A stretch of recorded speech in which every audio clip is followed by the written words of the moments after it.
Haleluya, saudara-saudara, selamat pagi bagi kita semuanya. Puji Tuhan atas anugerahnya kita boleh bangun pada pagi hari ini, dan mari sama-sama kita kembali merenungkan firman Tuhan, saudara-saudara, sebagai kekuatan kita menjalani hari demi hari yang kita ada, saudara-saudara. Mari sama-sama kita lihat di dalam kitab Amsal pasal yang ke-18. Amsal 18 ayat yang ke-14, firman Tuhan berkata, orang yang bersemangat dapat menanggung penderitaannya, tetapi siapa akan memulihkan semangat yang patah? Saudara-saudara, firman Tuhan yang sudah kita renungkan kemarin, saudara-saudara, betapa penting orang yang bersemangat. Betapa penting, saudara-saudara, orang yang bersemangat adalah pertama, kalau kita menerima kenyataan apa yang ada, kita tidak boleh merubah takdir, saudara-saudara. Kita tidak boleh merubah takdir. Kita segala sesuatu ada waktunya. Harus kita menyadari hal itu. Yang kedua, saudara-saudara, bagaimana caranya kita untuk tetap bersemangat di dalam Tuhan? Ingat, saudara-saudara, semua orang pasti akan mengalami penderitaan. Satu waktu akan mengalami penderitaan. Tetapi yang membedakan adalah apakah kita tetap bersemangat pada waktu penderitaan itu datang atau tidak. Nah, yang kedua, bagaimana caranya untuk kita tetap bersemangat adalah dengan cara terus arahkan pandangan kita kepada Yesus Kristus. Terus arahkan wajah kita kepada Yesus Kristus, Tuhan kita, saudara-saudara. Memandang kepada Tuhan, memandang kepada sorga, memandang kepada hal-hal yang ilahi dalam hidup kita.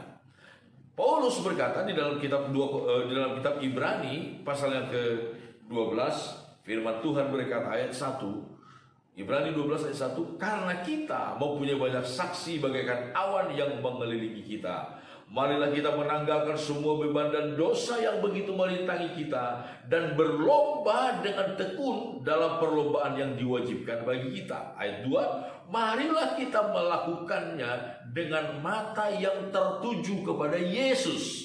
Dengan mata yang tertuju kepada Yesus yang memimpin kita dalam iman dan yang membawa iman kita itu kepada kesempurnaan, yang dengan mengabaikan kehinaan tekun memikul salib ganti sukacita yang disediakan bagi Dia yang sekarang duduk di sebelah kanan tahta Allah.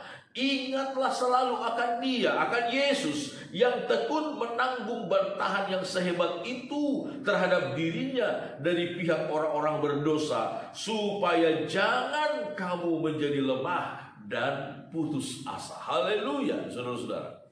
Ingatlah kepada Yesus, pandanglah kepada Yesus yang begitu hebat mengalahkan segala macam penderitaan. Sehingga firman Tuhan berkata, pandanglah kepada Dia, ingatlah kepada Dia, supaya kamu jangan menjadi lemah dan putus asa. Paulus di dalam kitab Korintus, dia mengingatkan demikian, saudara-saudara. 2 Korintus pasal yang keempat ayat 16, betapa penting kita memandang kepada Tuhan di dalam segala sesuatu, memandang kepada kekekalan, memandang kepada sorga. 2 Korintus 4 ayat 18. Sebab itu kami tidak tawar hati, tetapi meskipun manusia lahiriah kami semakin merosot, namun manusia batiniah kami dibaharui dari sehari ke sehari.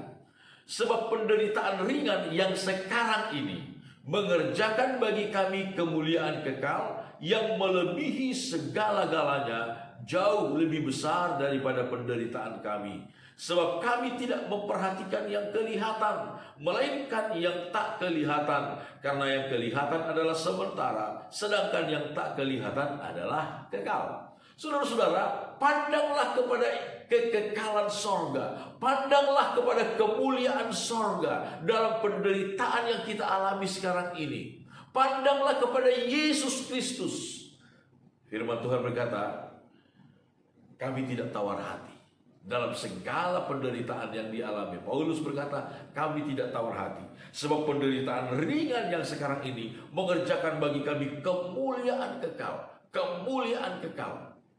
Saudara-saudara, menghadapi berbagai macam persoalan hidup, agar kita tetap bersemangat adalah pandanglah kepada Yesus, pandanglah kepada Tuhan, pandanglah terus kepada Tuhan.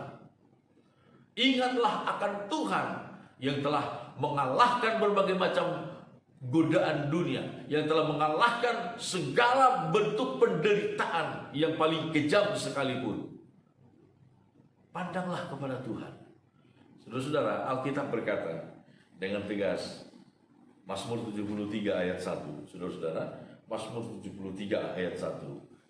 Sesungguhnya Allah itu baik bagi mereka yang tulus hatinya, bagi mereka yang bersih hatinya.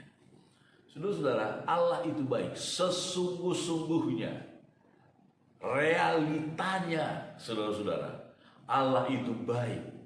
Ketika kita memandang kepada Tuhan, kebaikan demi kebaikan Tuhan, pertolongan yang sempurna dari Tuhan, pertolongan yang melebihi cara akal pikiran kita, saudara-saudara, akan kita alami dalam hidup kita. Tuhan akan terus memberikan kekuatan, sukacita, dan semangat yang baru di dalam hati kita. Amin. Puji Tuhan, Tuhan memberkati kita semua.